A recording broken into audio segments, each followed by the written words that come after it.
aquí queriendo incendiar la iglesia y mira, ahora está predicando la palabra. No, y además me toca predicar la salvación. O sea, creo que sabe que es de qué vas a hablar.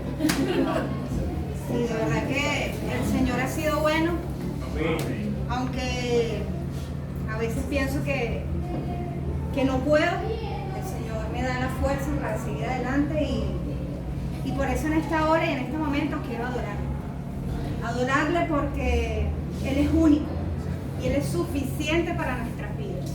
Él nos ha demostrado a cada uno de nosotros, principalmente a mí, que cuando tú de verdad crees en el Señor, creer en el Señor, todo es posible.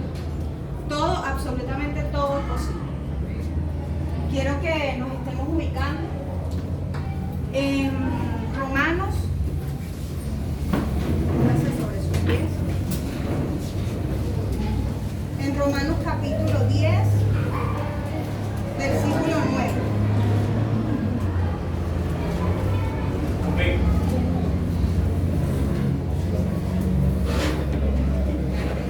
Amén. Leemos la palabra bajo la bendición del Padre, del Hijo y del Santo Espíritu. Amén. Dice así su palabra: que si confesares con tu boca que Jesús es el Señor y creyeres en tu corazón que Dios le levantó de los muertos, serás salvo. Como dije cuando comencé a hablar, me tocó predicar la salvación y mi tema es muy sencillo, pero es profundo.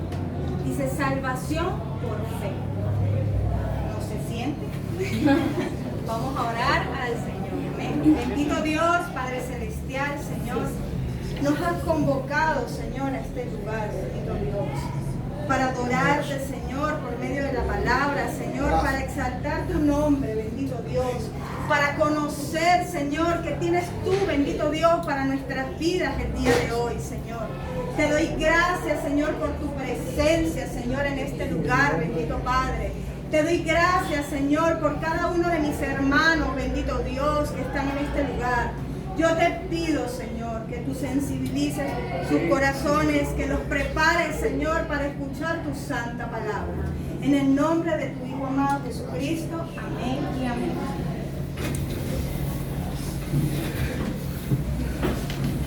Bueno, yo cuando comencé a estudiar esto me hice una pregunta, porque una cosa es saber qué es la salvación por teoría y otra es saber qué es la salvación por convicción. ¿Okay? La salvación es un regalo que Dios le da al creyente cuando el creyente cree y acepta al Señor como su Salvador. ¿Amén? Él nos saca de la esclavitud del pecado para darnos una vida eterna. Eso realmente es la salvación. Nos podemos ubicar en el Antiguo Testamento, en Génesis 15:6, cuando Abraham creyó y le fue contado por justo, sabiendo que la justicia es el resultado de la salvación. En ese momento Abraham era un ser humano, igual que cualquiera de nosotros que estemos en este lugar, pero él necesitaba ser redimido. Amén. Él necesitaba ser salvo. En medio de su injusticia, él fue santificado delante de Dios. Amén. Él, en medio de su injusticia, él estuvo presente delante del Señor al creer que Dios era Dios y que le hizo posible la promesa en el momento que se la hizo. Por medio de la misericordia de Dios y de su gracia, Dios le concede la salvación. También nos podemos ir a el profeta Joel, en el capítulo 2, versículo 32, que aquí el profeta, Dios, le promete salvación al pueblo. Y dice, y hay una condición, hay un condicionante aquí, dice, si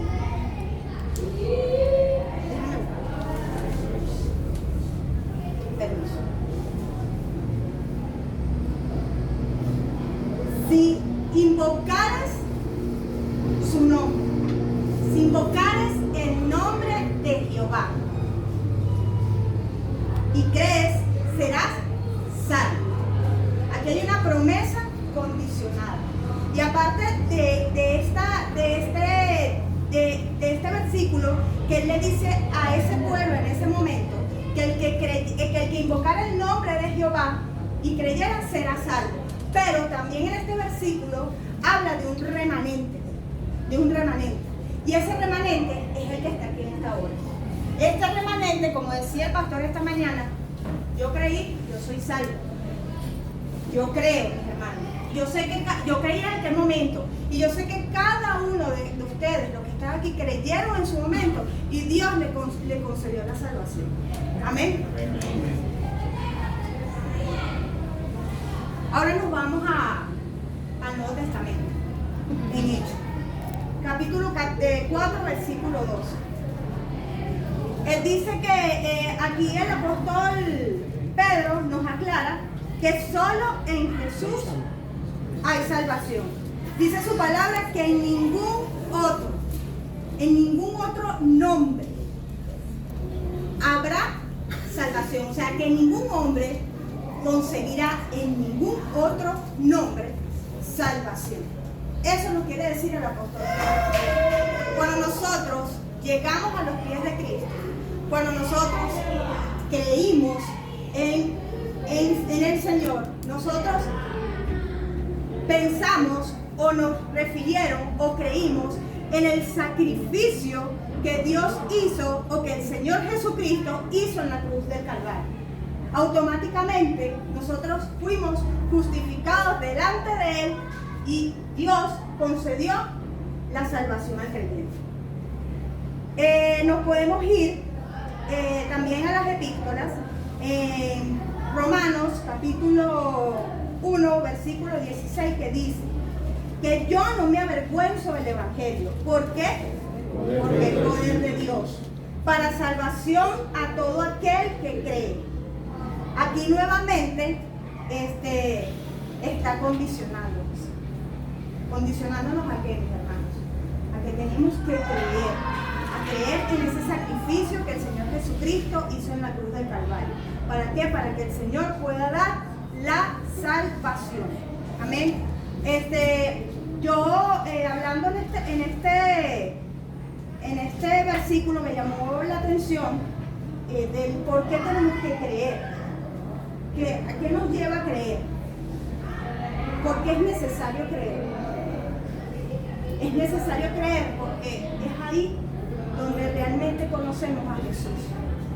Es ahí donde nosotros como seres humanos, como creyentes, entramos en la intimidad con Jesús. Es un a sola, es un cara a cara con el Señor. Por eso pienso, y el Señor ministraba a mi vida, que el creer en el creyente es lo más importante para que la vida del creyente, en su vida diaria, en su caminar, en las cosas que haga, las cosas que se proponga, pueda tener resultados positivos. Amén. Amén.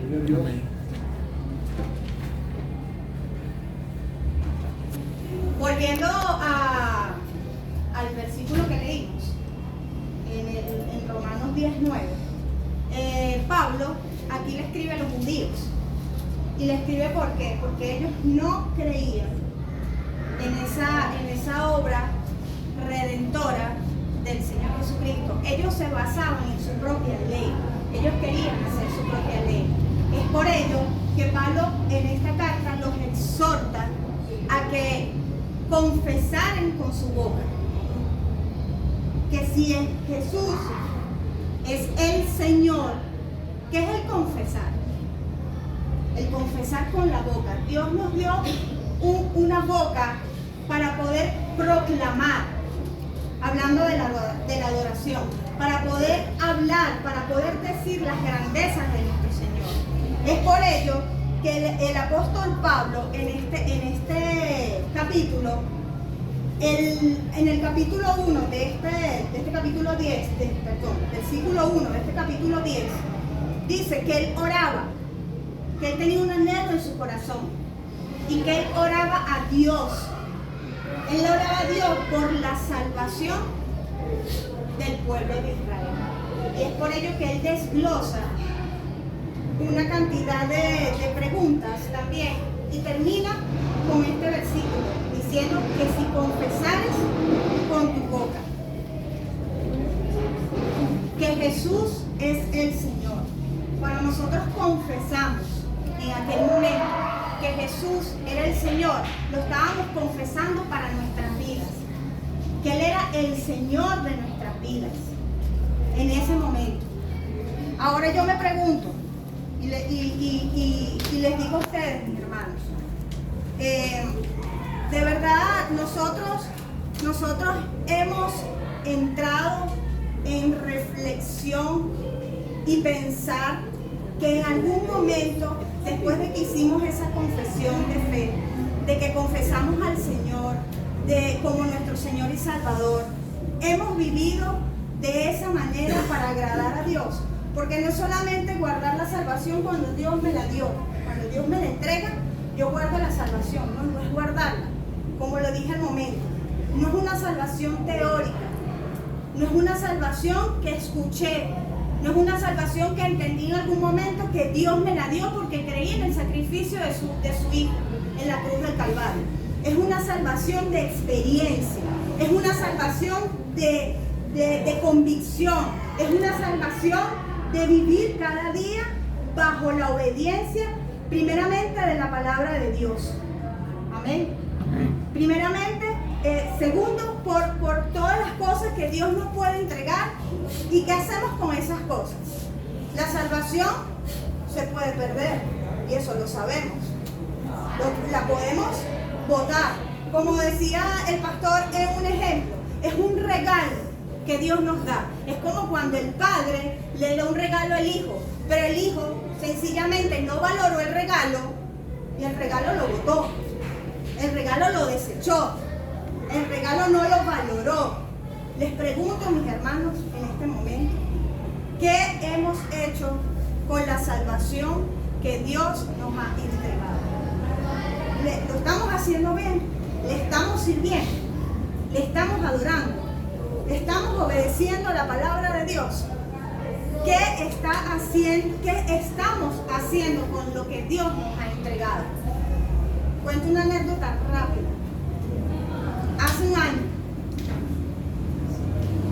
el Señor trilló mi corazón y puso eso en mi corazón. ¿Qué estás haciendo con lo que yo te he entregado? No es entregarte nada más un ministerio. Que eres profeta, o eres maestro, o eres evangelista. No, el Señor nos entregó a todos la salvación cuando creímos en Él. ¿Y qué hemos hecho? Quiero llamar a reflexión en esta tarde, mis hermanos, que no solamente, como decía la hermana Ariana, sea un momento de evaluar, aunque ahora me caiga a palo, pero es un momento también de reflexión. Es un momento de reflexión para nuestros corazones, para nuestras vidas y acomodar realmente lo que tenemos que acomodar. Porque la venida del Señor está cerca y la palabra de Dios dice que Él no quiere que ninguno se pierda. Si Él nos sacó del pecado, dice la palabra, estábamos muertos en delitos y en pecados. Y por medio de su amor, de su misericordia, de su gracia, mandó a su Hijo unigénito. ¿Para qué? Para que muriera por cada uno de nosotros. Debemos de considerar que la salvación es el regalo más preciado que Dios nos ha entregado y debemos de cuidar de esa salvación. Dios les bendiga, mis hermanos.